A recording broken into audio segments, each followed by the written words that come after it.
In today's video, I'm going to teach you how to show a pop-up in bubble.io. First, head over to your computer and open up your preferred web browser. Go to bubble.io by typing in the URL or simply clicking the link if you've got it handy. Here we are at the bubble.io homepage. Now at the top right corner of your screen, you'll find the Login button. Go ahead and click on it. Once you're on the login page, you can choose to log in using various methods. Today we're going to log in using Google because it's quick and easy. Click on the Continue with Google button. This will bring up a list of Google accounts associated with your browser. If your account is not visible, don't worry, you can add it. Choose your Google account by clicking on it, and you'll be redirected to a consent page.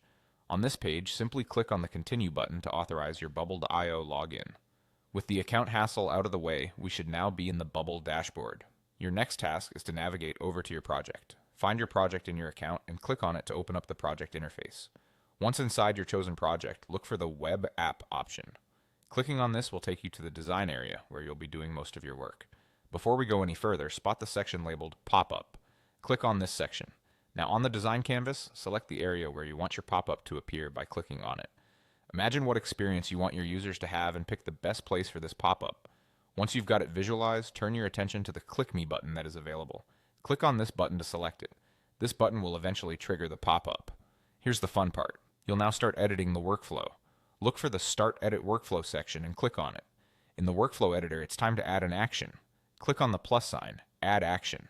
In the drop-down that appears, type Show an Element. When you see it appear, select Show an Element to add it as an action. Now comes the creative control. Select which element you'd like to show by using the drop-down menu and find the pop-up you initially selected. Click on it to make sure it's highlighted as the element to show. You should now see your pop-up as the target element for the workflow. With everything set, give it a test. Look for the play button in the editor and click to preview your work. This will allow you to see the interface as a user would. Lastly, click on the Click Me button. If everything is set up correctly, your pop-up window should appear seamlessly. And there you have it. You've now created and triggered a pop-up in bubble.io. With this skill, you've added another interactive component to your web application. Happy bubbling!